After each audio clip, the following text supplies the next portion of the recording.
Bonjour, bienvenue dans le podcast AWS en français. Aujourd'hui, on parle du PMU et plus spécialement du site web pmu.fr.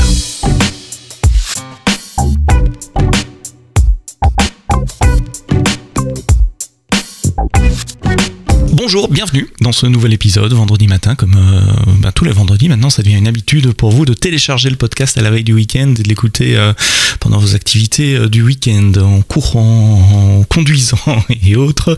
Merci de vous abonner dans les différentes plateformes de podcast, Spotify, Deezer, Google, Apple et bien des autres. Comme ça, vous recevez les épisodes automatiquement. Aujourd'hui, j'ai le plaisir d'accueillir un duo, Amine Chagall, lead DevOps et architecte infrastructure chez PMU.fr, au PMU je devrais dire, et Anthony Hiver, lead architecte au PMU également. Messieurs, merci d'être là.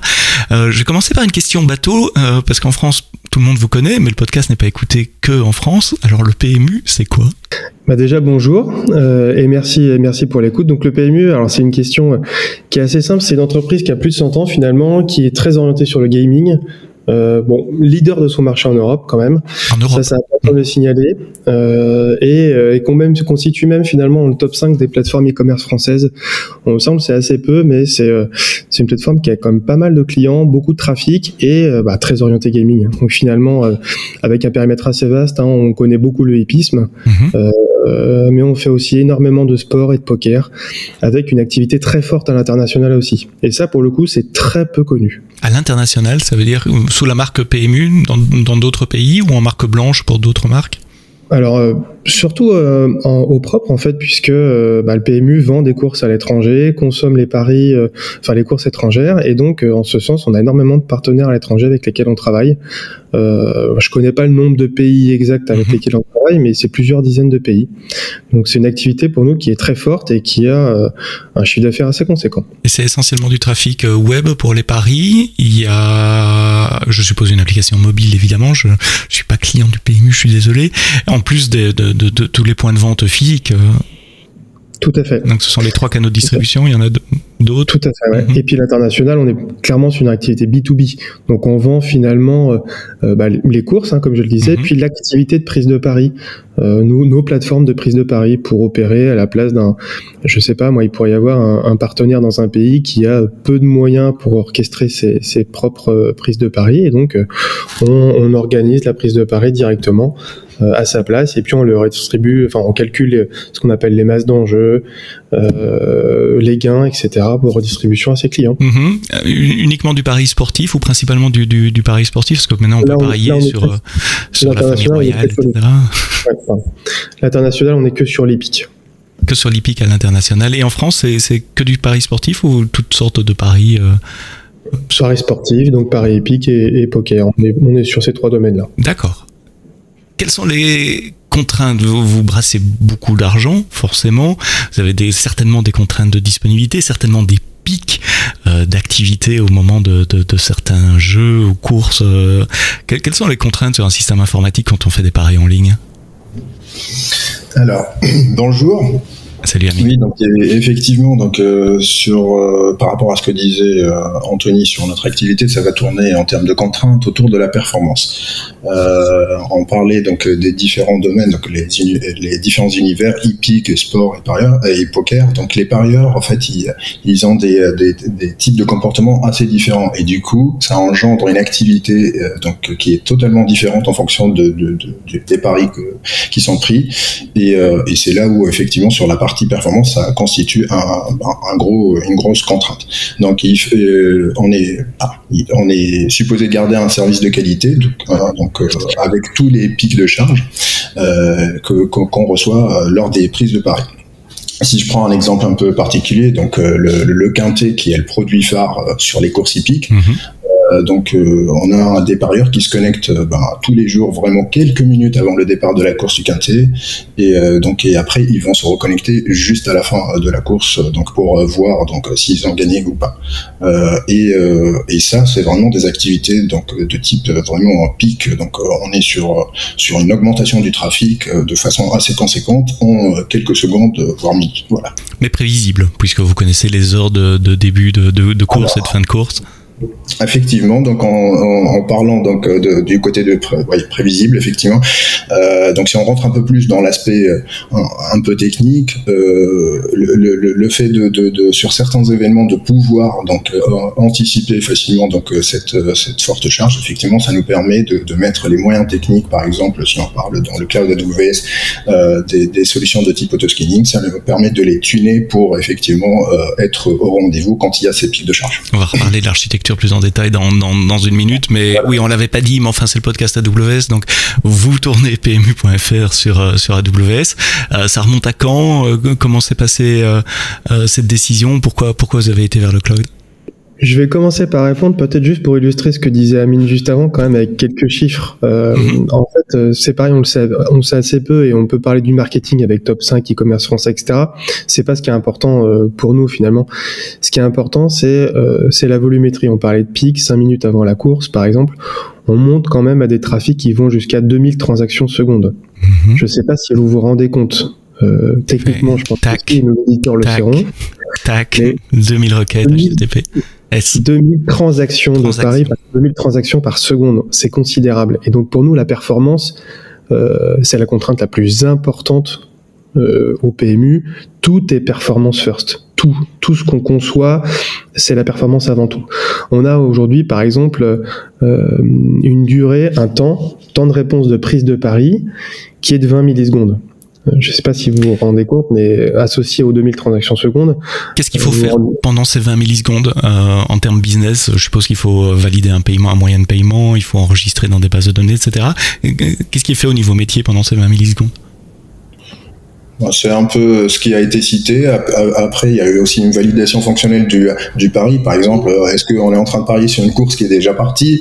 Est-ce que le pari est bien formulé? Donc voilà, il y a pas mal d'aspects fonctionnels sur est-ce que le pari on peut le prendre ou pas à ce moment-là. Et après, donc l'aspect financier, est-ce que oui, le pari coûte tant? Est-ce que la personne a autant d'argent sur son compte? Et après, le fait d'inscrire donc tout ça de façon transactionnelle, le pari donc dans le système central. Et puis les contraintes réglementaires aussi, on en parle assez peu, mais au début, voilà, extrêmement réglementé, suivi, etc.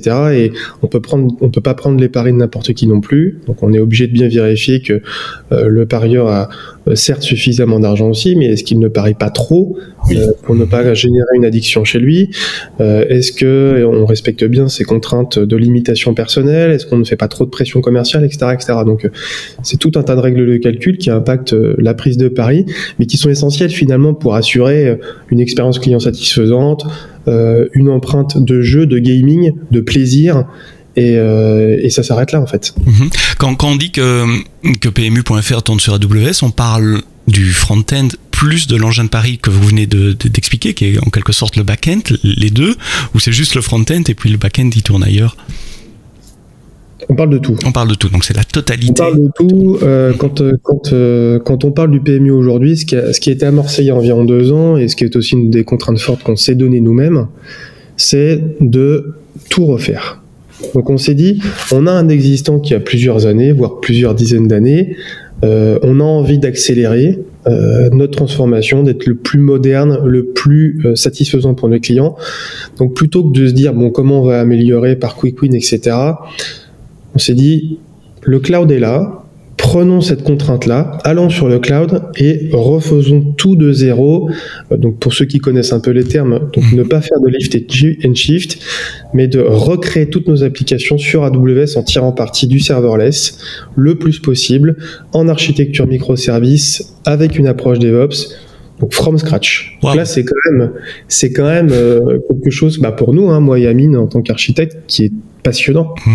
Puisque les enjeux ou les challenges comme ceux-ci en France et même à l'international sont assez rares, que de se dire on a un patrimoine existant de, je sais pas, Amine, tu sais peut-être mieux moi, mais d'une 40aine d'années. On arrête, on refait tout, sans interruption de service pour nos parieurs, en gardant nos performances telles qu'existantes aujourd'hui, mais sur AWS pour aller de plus en plus vite à l'avenir. Waouh, cette approche est assez rare de dire ok, on repart d'une feuille blanche et ça doit être un plaisir pour vous en tant qu'architecte de dire ok, on peut créer, on peut voir quels sont les outils modernes et créer la meilleure architecture en se séparant du passé et ne pas devoir nécessairement traîner le poids de ce qu'on appelle le legacy, au fait, qui est l'historique des sociétés. Et justement, alors, puisqu'on en parle, quelle est l'architecture? Tu as touché quelques mots déjà, serverless. Sur quoi vous êtes parti? Pourquoi? Comment? Ça sera la première question. Je voudrais parler du volet humain également. Comment vous avez monté en forme, en puissance les différentes équipes, parce que c'est un voyage aller vers le cloud. C'est une transformation. Tu parles de 40 ans d'historique. Ça demande de l'accompagnement humain aussi. Je sais pas par quoi on commence, par le technique ou par l'humain. Par le technique. Par le technique. Allons-y. Quelle est la nouvelle architecture? Sur quoi vous êtes parti? Alors, l'architecture qui a été mise en place. Donc, si on parle de la partie front, tout à l'heure on parlait des différents vecteurs donc de prise de pari. Effectivement, on va retrouver le mobile, on va retrouver aussi le réseau physique, mais donc on a les applis front qui sont sur du desktop. Donc, ce sont des applications en mode SPA. Donc single page. Voilà. Donc là derrière, elles sont servies à travers des cloud front backés avec des S3. On a beaucoup de Lambda Edge qui sont associés à ces cloud front. Pour faire quoi? Quelles sont les fonctions de Lambda? Ça répond à plusieurs besoins. Donc, si je prends par exemple l'exemple qui me vient le plus rapidement en tête, c'est les mises en maintenance. Par exemple, ça nous arrive donc très rarement, donc je dirais 1 fois, 2 fois par an, de devoir faire des mises en prod en HNO, c'est-à-dire avec une sorte de coupure de service. Ouais, voilà. Donc, on met le rideau, ce qu'on appelle le rideau, donc une page qui le site est en maintenance. Donc là, typiquement, quand il y a quelque part un petit bouton sur lequel on appuie pour dire on est en mode mise en maintenance, et du coup toutes les requêtes qui vont arriver sur PMU.fr, il y a une petite Lambda Edge qui va se déclencher pour dire on est en mode mise en maintenance, donc je te fais un petit redirect HTTP 301 pour t'envoyer sur la page qui te dit la page statique de maintenance. Lambda Edge, pour vous qui nous écoutez, qui ne savez pas ce que c'est, ce sont des petits morceaux de code, des fonctions Lambda, mais qui ne sont pas déployés dans les régions où les availability zones. Elles sont déployées en bordure du réseau sur les caches, donc les points de distribution du contenu. Ça veut dire que ces requêtes n'arrivent même pas sur votre back-end, quoi. Elles sont redirigées dès la bordure du réseau. Voilà. Donc ça, c'est l'exemple qui me vient le plus à l'esprit. Après, donc il y a certaines applications front un peu anciennes où on avait besoin en fonction de certains user agents de faire des redirections pour les emmener sur les bonnes IHM qui sont adaptées en termes d'IHM par rapport au mobile. Voilà. Donc ça, c'est la sécurité, l'authentification aussi sur l'Edge, où vous attendez d'être un coup plus loin sur votre infra. Pas à ma connaissance en tout cas, peut-être. Donc sur des Lambda Edge, non, pas forcément. Après, sur tout ce qui est exposé en public, par exemple les CDN ou les ALB, peut-être je vais en parler plus tard. On a les WAF qui sont associés, on a la partie les services Shield aussi qui sont associés avec des règles, donc un peu les règles génériques qui sont donc offertes par AWS. Je t'interromps aussi. WAF et Shield. WAF, c'est Web Application Firewall, donc c'est un firewall niveau 7 qui peut filtrer au niveau HTTP, notamment les attaques de cross-site scripting en JavaScript, en CSS, enfin non, CSS un peu plus rarement en XML. Et le Shield, c'est un service qui vous protège contre les DDoS attaques, les attaques distribuées, en essayant de détecter ce trafic au bord du réseau et de l'éliminer dès que possible. Donc ça, vous déployez côté CDN aussi, de manière à ce que ce trafic vous impacte pas. Ouais, donc on essaie d'utiliser ces deux services un peu qui font nous sécuriser sur tout ce qui est public. Donc là, c'est sur les aspects CDN, sur les CDN, les cloud front. Mais parfois, quand on a des ALB, quand on a besoin d'avoir un ALB public, là aussi, on va leur associer donc le WAF et le service Shield. Donc là, j'ai parlé un peu de la partie application front, des applications front. Encore une chose sur le front avant de passer plus au back. T'as parlé de CDN qui sert du contenu S3, donc et d'applications SPA, donc ce sont des pages HTML statiques, plein de JavaScript. Je suppose que vous utilisez React, Angular, quelque chose comme ça pour développer les apps. Alors, il y a du React, donc après, il y a certaines applications, comme le disait tout à l'heure, donc Anthony, le patrimoine applicatif, il est très large. Donc pour aller vers des technos vraiment assez récentes, donc ça se fait donc par lotissement, donc il y a step by step, on va dire. Et donc effectivement, on a quand même quelques applications qui sont donc sur des socles un peu plus anciens. Là, ce que j'ai en tête, on va retrouver des applications qui sont faites avec du Backbone, donc Backbone.js. Après, donc il y a aussi aujourd'hui donc le PMU.fr, le PMU.fr/turf, la partie hippique, elle est donc à 99%, elle est faite par du React.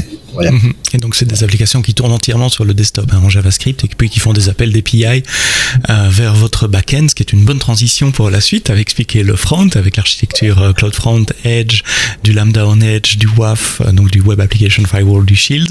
Maintenant cette application est distribuée dans le poste du client, il tourne dans mon navigateur Firefox Chrome et elle fait des appels API. Qu'est-ce qu'il y a là derrière ? Voilà, donc on va retrouver ce que disait tout à l'heure Anthony, donc des microservices qui vont exposer des API REST. On est sur du stateless, donc partout. Les microservices, ils vont tourner donc dans des instances EC2, donc au sein de certains autoscaling groups.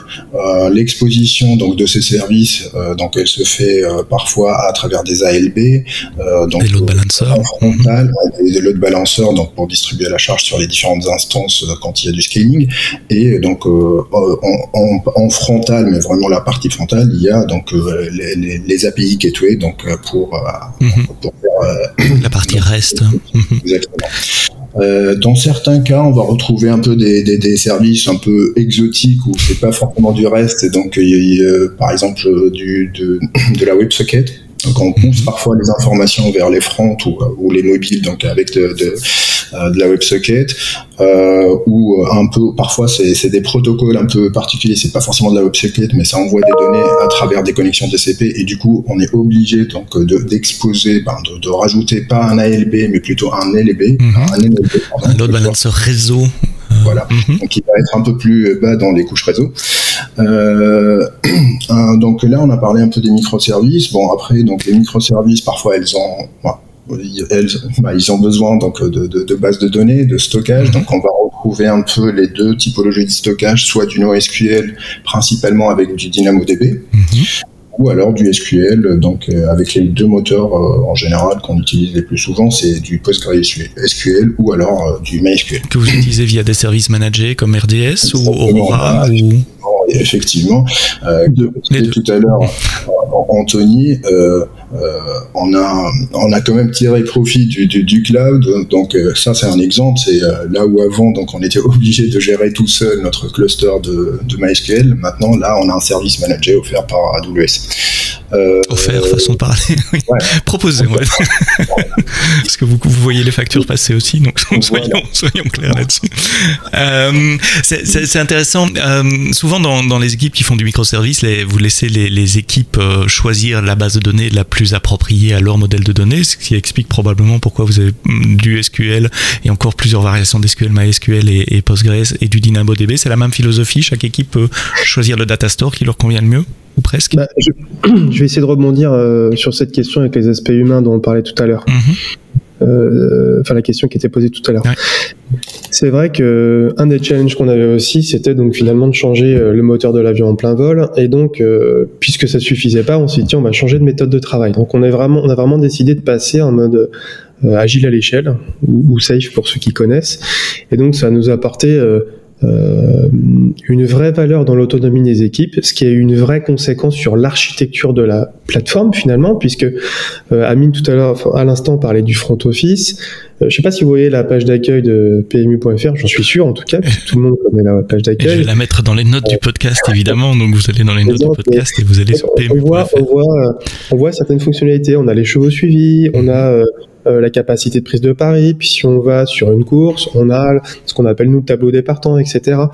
Tout ça finalement sont ce qu'on appelle des composants ou des microservices indépendants qui sont autonomes et répartis dans des équipes indépendantes, autonomes pour délivrer leur valeur business, et derrière finalement chaque équipe a son front office, potentiellement la base de données associée, les API associés, et sont capables de déployer mettons de côté la partie application mobile, puisqu'on est quand même sur un bundle effectivement complet et généré, mais à capacité à délivrer de la valeur en autonomie. Et ça nous a apporté une vraie difficulté de retravail en commun et de délivrer chacun dans son coin, mais ensemble à la fin. Mais une vraie capacité d'accélération, puisque chacun travaille dans son coin pour délivrer un produit commun. Avec les technologies qu'ils souhaitent, ça veut dire même éventuellement le langage de programmation, où vous avez des guidelines corporate. Là, c'est quand même aussi un peu notre travail d'être pénible sur ces aspects-là, donc en donnant des guidelines. Donc non, effectivement, on va pas dans tous les sens. En revanche, on est parti d'un principe d'architecture où toute la donnée est exposée au travers de MSK. Donc toute la donnée temps réel est exposée à tout le monde, vient consommer qui veut pour créer son propre microservice, stocker la donnée si besoin, l'enrichir si besoin, la réexposer si nécessaire.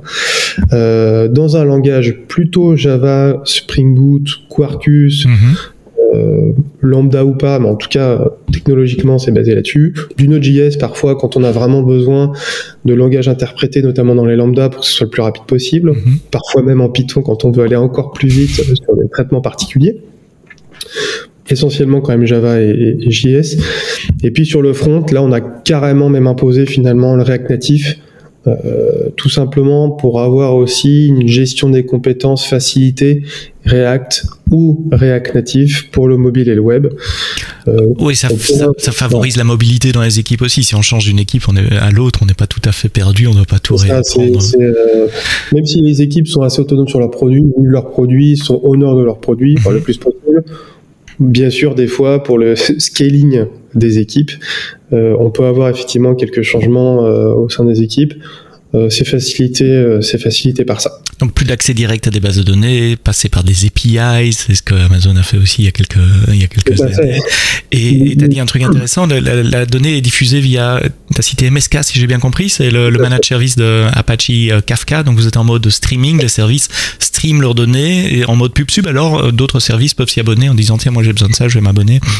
Ça dépend, disons que ça dépend. On a plusieurs modes d'échange, globalement c'est l'idée. En revanche, dans la bascule aussi vers le cloud, ce qu'on a décidé de faire, c'est aussi, tout à l'heure je parlais de B2C, B2B, B2B2C avec les points de vente, etc. C'est aussi d'avoir une approche construction de services d'entreprise. Donc d'avoir une API de prise de pari, quels que soient les canaux, ce qui n'était pas forcément le cas avant, ou alors fait différemment, une API d'info IP, quels que soient les canaux, etc., etc. Et donc en respectant ce principe, on a l'autonomie des équipes, mais donc ça force aussi à avoir des capacités génériques. Donc là, le MSK, par exemple, nous permet d'exposer de la donnée temps réel à nous-mêmes, mais à l'international ou à nos partenaires. Donc il y a des expressions qui disent aussi, voilà, on est aussi bien servi par soi-même, ou alors si on consomme la même donnée en interne qu'en externe, on a une exigence accrue. Donc c'est ce qu'on fait en fait. Nos front office consomment les mêmes API pour nous que pour l'international, que pour les points de vente. Et donc je sais même plus où je voulais en venir, mais finalement ça nous permet d'échanger de la donnée par des topics Kafka pour nous ou pour les autres en fonction des contraintes de sécurité. Et c'est ce qui nous permet d'atteindre des performances exceptionnelles. J'ai encore au moins 3 questions en tête. Il faut pas que j'essaie de les noter pour pas les perdre. La première question qui me vient à l'esprit, c'est serverless. Vous avez mentionné serverless tous les deux, mais vous t'as dit aussi Amine des EC2.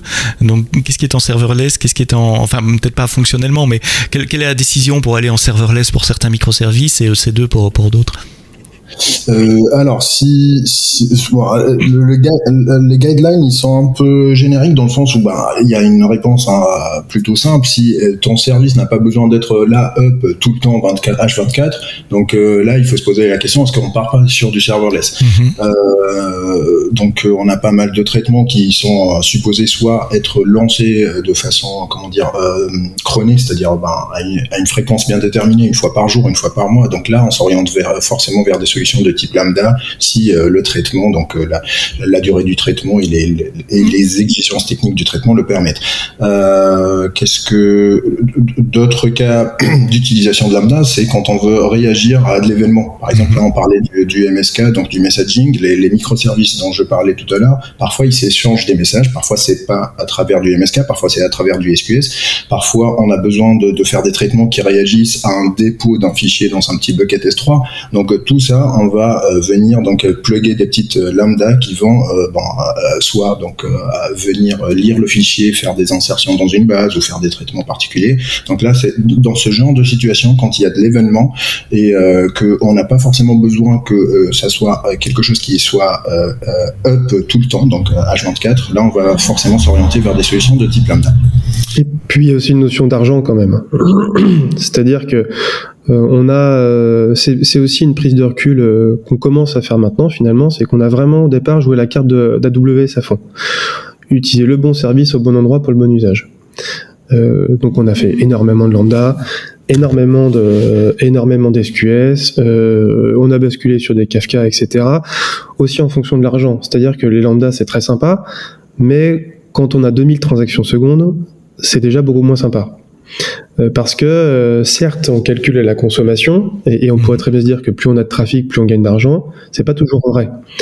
Donc là en l'occurrence on a aussi des calculs un peu de FinOps, c'est-à-dire que on va plutôt créer une application Java sur une EC2 certes autoscalée, ou pourquoi pas des conteneurs Docker d'ailleurs demain, c'est une de nos transitions futures. Ça m'intéresse ça, parce que souvent nous disons et nos clients disent tiens Lambda coûte moins cher que le C2 parce que le C2 on la paye 24/24 7 jours sur 7 même si le service est moins utilisé, tandis que la Lambda c'est qu'à l'invocation. On peut creuser un peu cet aspect-là avec des chiffres. Enfin, pourquoi, comment une EC2 coûte moins cher? Je pense que l'affirmation n'est pas toujours juste, c'est-à-dire si ta lambda, elle est, tu l'approvisionnes avec une taille de mémoire assez conséquente et qu'elle prend la durée d'exécution de la lambda, et là aussi on est de l'ordre de la limite, voire les quinzaines de minutes donc, qui sont la limite de la lambda, plus le nombre de lancements de lambda par jour. À un certain moment, si on regarde bien les factures et on fait une comparaison par rapport à un service qui tourne sur une EC2, en parlant d'un type d'instance pas forcément très gros. Là, je pense qu'on peut avoir des cas où effectivement financièrement l'option EC2 est beaucoup plus intéressante. Donc, c'est pour ça que l'affirmation, certes, elle est de façon globale, dire les lambda c'est moins cher, oui en général, mais dans certains cas limites, non. Donc ici on parle d'applications qui ont une charge plutôt constante à travers la journée, 24/24, parce que si vous aviez des pics, forcément lambda serait plus intéressant, et pour des traitements relativement longs dans le temps, tu parles de presque la limite des 15 minutes de lambda. Ça, c'est le type de pattern qui, pour vous, est parfois plus intéressant de ramener sur EC2. Il y a ça, et puis 2000 transactions secondes. Donc, 2000 transactions secondes, quand on prend des paris et qu'on expose la donnée internationale, il y a tous ces calculs mathématiques. En vrai, on en a assez peu parlé pour le moment, mais on calcule nos masses d'enjeux, on calcule les rapports probables. Ces rapports probables, on s'appelle le PMU, c'est pas pour rien, c'est pari mutuel urbain. C'est une vraie spécificité dans le gaming, c'est-à-dire que chaque pari influence la cote. Donc toutes ces cotes sont recalculées à chaque transaction. Et en puissance de calcul, ça nécessite quand même de la machinerie un peu spécifique, distribuée, extrêmement robuste, et en plus sur 2000 transactions secondes pour l'exposer aussi à l'international, le nombre de lambda exploserait en termes de quantité et de puissance de calcul. On parle de combien d'instances EC2 là pour faire un travail équivalent? On est en quelques-unes ou en quelques dizaines ou quelques centaines sans rentrer dans les détails? Ça dépend de l'heure. Après, sur la partie prise de pari, si on prend le microservice prise de pari, il est vraiment microservice, hein, c'est-à-dire il s'occupe que de la prise de pari et il pique est vraiment que de ça. Donc on tire profit du cloud dans le sens où quand il y a rien, donc la nuit il y a rien, donc on est à deux instances pardon, et après donc sur les pics de charge ça peut monter jusqu'à 8 à 10 quoi. D'accord, je posais la question pour faire le ratio par rapport à du lambda, combien d'instances EC2 il faut pour tenir? Là on est uniquement sur la partie online effectivement, donc la prise de pari à travers les vecteurs, que ce soit desktop ou les téléphones mobiles effectivement. Et Anthony, quand les transactions pari, c'est vraiment avec le réseau physique, c'est les paris qui sont pris aussi sur les points de vente physiques. Qui tapent dans la même API, c'est un front-end différent, mais pour le même back-end. Donc là, c'est vrai que l'infrastructure qu'on a chez AWS, elle est aujourd'hui colossale. Quelque part, PMU.fr, la phase visible de l'iceberg, c'est que le front. Pour nous, c'est pas le cœur du réacteur. De toute façon, c'est ce qui est derrière. C'est aussi sur Vous AWS. avez parlé t'as pris une analogie intéressante d'avion en disant on change l'avion sans que les passagers s'en rendent compte. Donc vous avez fait cette migration de l'ancien système qui était où on-prem, où on-prem vers AWS. Comment ça s'est passé? Alors déjà, c'est pas fini. C'est encore en cours. Sur le comment ça s'est passé, alors je vais laisser Amine rentrer dans le détail, mais ça s'est bien passé. Oui, alors surtout, donc comme le disait Anthony, c'est pas fini. Donc je vais parler surtout de la partie migration de la partie front-end, on va dire. Front-end et les microservices. Donc on était chez un hébergeur, avec un infogérant, et ça s'est très bien passé. Après c'était une migration lotie, c'est-à-dire on a fait en plusieurs étapes. Le plus gros challenge de cette migration, c'était de pouvoir réaliser toutes les passages vers AWS sans coupure de service conséquente sur le client. Donc on devait pas se permettre de dire aujourd'hui il y a plus de pari, quoi. Pendant une semaine c'est fini. Voilà. On ferme la boutique. Et ça c'est un challenge qu'on a réussi. Donc on a fait le lotissement la stratégie de migration de telle façon où on a vraiment gardé ce prérequis là, donc cette exigence là, vraiment de façon centrale. On l'a respecté. Donc on a dû mettre des petites techniques pour que ça soit vraiment transparent pour le client. Donc si je rentre un peu dans les détails, par exemple là on parlait du cloud front qui est associé au nom de domaine PMU.fr. Donc derrière PMU.fr il y a plusieurs routes. PMU.fr/turf, PMU.fr/login, quelque chose comme ça. Donc je prends des exemples au hasard. La stratégie, comme j'ai dit, la migration était de façon progressive, et en fait, si je peux vous donner un exemple, à un certain moment, le client, quand il tapait PMU.fr/login, il recevait la page de login du PMU, mais qui était donc à ce moment-là déjà migré sur AWS, donc sur un bucket S3. Par contre, quand il faisait PMU.fr/turf, en fait, il allait toujours taper sur l'application qui était encore chez l'infogérant. Donc on a dû faire des petites solutions comme ça pour que ça soit vraiment progressif et vraiment transparent pour le client. C'est un pattern je t'interromps, mais c'est un pattern qu'on voit de plus en plus chez les clients qui font des migrations de microservices, c'est d'utiliser un système de routage pour dire en fonction de l'URL on va router vers les nouveaux microservices ou vers l'ancien système. Votre routage à vous c'était CloudFront, Lambda on Edge, c'est là qu'il était implémenté. Ça peut être une API Gateway aussi, enfin il y a des tas de moyens de router. Mais je t'ai interrompu, tu allais rajouter quelque chose. Non mais c'est exactement c'est ça, oui. Donc j'allais dire, si on utilise vraiment les termes des techno AWS, donc les routes, c'est ce qu'on appelle un peu les cache behavior. Après, ce qui est derrière, donc il va fournir l'info, donc ce qu'on appelle les origines. Dans certains cas, on va utiliser le S3 si l'application est déjà migrée sur AWS, ou par contre, on utilise ce qu'on appelle une custom origin, donc dans le cas où on veut aller chez votre provider actuel. Donc quand je l'explique, ça a l'air simple. Donc, je peux rajouter des petites contraintes du type, par exemple, sur si parfois la requête qui arrive chez l'infogérant, elle est supposée connaître l'adresse IP du client final, sachant qu'on fait un rebond par un cloud front, donc ça rajoute quand même quelques petites complexités qu'on a dû pouvoir gérer, trouver des solutions. Et puis il faut gérer les sessions en termes de sécurité. Une session initiée sur un serveur AWS doit être reconnue par l'autre côté, donc je suppose qu'il y a un peu d'infrastructure à mettre en place là aussi. Exactement. Donc sur la partie session, effectivement, nous, le client quand il se connecte aujourd'hui, il y a une session. Donc je disais tout à l'heure, on est sur une architecture microservice avec des applications totalement stateless. La session, elle est portée par un composant qui est distribué, utilisé par les différentes applis. Donc aujourd'hui, c'est le service Elasticache avec le moteur Redis sur AWS.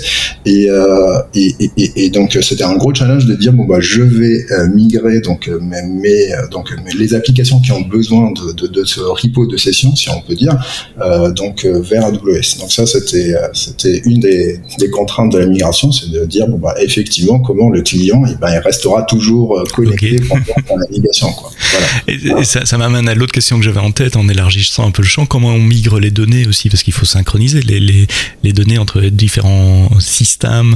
Il y a des données live qui changent tout le temps. Pendant la phase de migration, elles doivent être des deux côtés. Comment vous avez fait ça ? Alors, ce qui s'est passé, donc à un certain moment, effectivement, on a dû faire en sorte d'arrêter un peu les API qui bloquaient, on va dire, les API ou les fonctionnalités qui allaient rajouter de la donnée. Dans l'ancien système.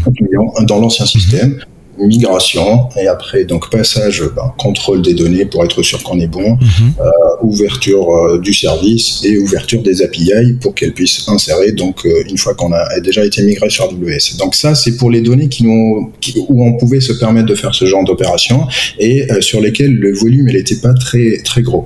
Là où c'était un peu plus compliqué, c'est sur les volumes de données qui étaient très très très importants. Par exemple, tout à l'heure Anthony parlait de l'information épique. L'information épique, on garde un historique sur plusieurs années. Donc là, ça s'est fait progressivement, c'est-à-dire on a fait en sorte de fournir aux clients donc les informations épiques assez récentes, c'est-à-dire s'il veut remonter un historique d'un an ou de deux, il pouvait, et petit à petit, on va dire sans que ça soit donc mutualisé sur la même opération de migration, sur la même séance de migration, on a fait donc étalé sur plusieurs jours le fait de migrer les données qui sont un peu plus anciennes. La migration des données, l'autre challenge, c'était de pouvoir passer d'un système, par exemple, je parlais du stockage NoSQL, donc qui est sur du DynamoDB. Donc forcément, quand on était chez l'hébergeur avant, c'était pas du DynamoDB. C'était du relationnel à ce moment-là. C'était du NoSQL, mais un autre sur un autre système. Donc il fallait trouver les solutions pour pouvoir donc faire cette migration-là avec toutes les contraintes qu'on peut avoir. Donc vous savez, DynamoDB, les tables, elles ont besoin d'un provisioning, d'un certain nombre d'opérations qu'on peut faire donc en écriture, en lecture. Donc il fallait s'adapter à ça, ne pas bombarder. Oui, ça veut dire que les tâches d'import ne peuvent pas être d'un coup, sinon on consomme toute la capacité disponible. Il faut. Un autre cas aussi qui me vient à l'esprit, c'est les items qu'on peut mettre dans Dynamo, donc ils ont une taille limite. Donc, pas nécessairement la même que de l'autre côté. Exactement, pas forcément la même. Donc voilà, c'est des petits trucs qu'on a découverts lors de la migration. Il fallait trouver à chaque fois. Ça, c'est des choses qui se préparent longtemps en amont. C'est des scripts qu'on prépare, qu'on teste, etc. On a le temps. On n'est pas dans le rush d'une migration où on doit changer. Mais ça prend du temps, évidemment. C'est une partie importante du projet. Ça prend du temps et ça a coûté aussi beaucoup d'argent. Importer un certain volume dans DynamoDB avec un provisioning des tables assez élevé, donc en termes de facture, c'était pas mal. Pour un one shot. C'est vrai que c'est juste, mais la stratégie de migration, elle démarre quasiment au même moment que les développements, parce qu'on est obligé de penser, si on joue le jeu du cloud first, en redesign d'application, ce qui était notre cas, on est obligé de penser la stratégie de migration dès le départ, puisqu'on va concevoir l'architecture aussi en fonction de ces contraintes-là. Donc ça a été une vraie leçon, et surtout pas hésiter à faire des développements qu'on pourrait appeler développement poubelle, des développements de transition. Donc c'est aussi ce que veut dire un peu Amine. On a fait des développements qui uniquement nécessaires à cette transition, au-delà des scripts. Ça peut être aussi des API de fusion de l'ancien système et du nouveau. Ça peut être sur une approche un peu micro-front-end, un bout de React dans un bout de Backbone, un bout de Backbone dans un bout de React, non pas forcément vers une migration par route, qui est le cas le plus simple quelque part, mais quand on parlait tout à l'heure d'autonomie des équipes, on a aussi des morceaux de front qui sont dans une équipe et d'autres dans une autre, donc on est carrément au niveau atomique de cette page, entre guillemets, de cette route. Donc ça nous force à retravailler complètement notre modèle de travail en équipe, notre modèle organisationnel, notre modèle de responsabilité aujourd'hui, d'ailleurs encore revu vis-à-vis de l'existant. Il a été fait à un moment donné pour la migration, il est encore revu aujourd'hui par rapport à ce qu'on doit faire aujourd'hui, et il sera encore revu demain étant dans 6 mois par rapport à notre challenge à venir. Oui, c'est un organisme vivant en fonction de votre archi, de votre organisation, de vos besoins métiers également. Et donc on est en perpétuelle migration, transition, c'est ce qui est passionnant. Tout à l'heure on disait on change, c'est même plus on change le moteur de l'avion en plein vol, c'est là carrément on change l'avion en plein vol. Donc on change tout en fait. Donc on est en perpétuelle migration, encore pour je pense de bonnes années, puisque c'est quand même pas simple de changer ce type de système qui a plus de 40 ans quand même. Comment les équipes sont montées en puissance sur la partie cloud spécifique? On parle de DynamoDB, serverless, tout ça, ce sont des techniques vraiment spécifiques à AWS. C'est super dur d'engager pour le moment, et enfin, il y a 2 ans, c'était déjà le cas. Beaucoup de formations, je suppose. Beaucoup de formations, beaucoup d'accompagnement d'admin, et puis toute l'équipe, ce qu'on appelle chez nous l'équipe DevOps, donc il y a un abus de langage, mais énormément d'accompagnement, de pédagogie, de montée en compétences, d'assistance, de support, de tout ce qu'on veut.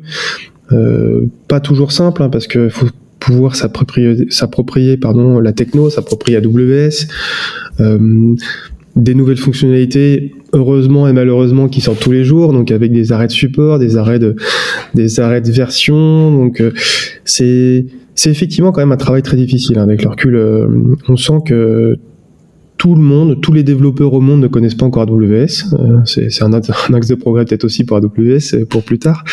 Ça l'est aussi pour nous, donc on est obligé de nous-mêmes nous former en continu, de continuer à former les personnes avec lesquelles on travaille. Oui, c'est de la formation continue. Les technos changent tout le temps, donc la formation, voilà, annuelle sert à rien. On est plutôt dans un mode pédagogie, accompagnement, expertise d'admin et de son équipe en fait, hein, sur lequel on s'appuie beaucoup et qui maîtrise réellement cette expertise-là pour la propager dans les équipes. Ça se fait en douceur, on n'est pas encore au top là-dessus. Maintenant que la migration est quasiment terminée, comment vous voyez le futur? Je pense souvent à l'analogie, on a plongé dans le bain, ok, l'eau est bonne, on commence à nager, vers où vous allez? Anthony en parlait, donc il y a des nouveautés côté AWS tous les jours, donc en fait ça s'arrête pas, c'est-à-dire on a certes fait un grand pas sur la partie migration, mais il y a toujours du travail, donc à partir du moment où on met les pieds dans le cloud, il y a toujours du travail, se tirer profit des nouveautés du cloud et tout ça, continuer à progresser, oui. Donc j'en reprends à peu près ce qui a été dit, mais on fait un gros travail d'accompagnement. Donc nous aussi à notre niveau, on se base, l'équipe se base aussi sur l'équipe CCOE qu'on remercie, qui a fait un très gros et beau travail, donc qui continue à le faire. Cloud Center of Excellence. Exactement, le Cloud Center of Excellence, et donc on continue vraiment à faire cet accompagnement en essayant vraiment d'instaurer cette culture DevOps pour que les gens un peu s'approprient un peu cette façon de travailler. Donc voilà. Et puis il y a aussi l'aspect quand même continuer de s'améliorer, peut-être plutôt sur les coûts, parce que rendre les équipes autonomes c'est très bien. On a quand même, comme toute entreprise, des dérives qui peuvent arriver, donc justement moins maîtriser ces aspects lambda versus EC2, MSK versus SQS. Donc là, on a un gros chantier FinOps qui se présage devant nous, puisqu'on a quand même des coûts qui ont explosé par l'autonomie des équipes. On a accéléré, on va continuer à accélérer, mais on est aussi obligé quand même de réfléchir au modèle économique sous-jacent, puisque l'argent ne se crée pas tout seul. Donc c'est quand même important d'aller là-dessus, et puis aussi de transformer, encore une fois, de continuer sur l'approche DevOps, comme disait Amine, you build it, you run it, donc aller vers une approche conteneurisation pour rendre les équipes encore plus autonomes. Aujourd'hui, on est sur du Terraform quasiment exclusif pour monter nos infrastructures. Là, on va essayer aussi d'avoir des mix entre ce que les équipes peuvent faire, ce que en totale autonomie, 100% autonome, ce qu'on va plutôt laisser aux équipes infra, donc ça va être aussi un peu un chamboulement là-dessus. Les pipelines de déploiement, de développement également, je suppose, ça fait partie de l'approche DevOps. Ouais. Gros impact là-dessus. Bon, les équipes sont déjà autonomes, mais c'est un mix entre l'infra et l'applicatif, donc c'est parfois c'est pas toujours facile de travailler en équipe là-dessus, donc passer en conteneur va sans doute aussi pouvoir nous aider. Et puis il y a aussi se calmer un peu quand même sur cet aspect infrastructure, et puis repartir sur une démarche centré client sur les 2 prochaines années. Donc là, on est plutôt sur du métier du fonctionnel. On est parti d'une approche bascule vers le cloud, donc assez technique. Là, on bascule vers une approche, maintenant que les équipes sont autonomes, pour gérer leur valeur business, leurs produits, on fonce vers le client. Maintenant que vous avez l'infrastructure qui permet aussi cette agilité, qui permet de le faire, vous êtes mieux positionné peut-être que vous l'étiez il y a 2 ans ou 3 ans pour s'asseoir sur le plaisir et l'émotion pour le client, continuer sur l'aspect gaming, et puis penser client. Il n'y a que ça qui paye sur le long terme, je vous rejoins tout à fait et là-dessus. Amine Chagall, architecte infra, lead DevOps, Anthony Hiver, lead architecte, tous les deux PMU.fr, conversation passionnante sur la migration de PMU.fr, la bascule dans le cloud. Messieurs, merci d'avoir partagé votre témoignage, votre feedback. Merci d'avoir écouté ce podcast AWS en français jusqu'au bout. Rendez-vous la semaine prochaine pour un nouvel épisode. Et d'ici là, quoi que vous codiez, codez-le bien.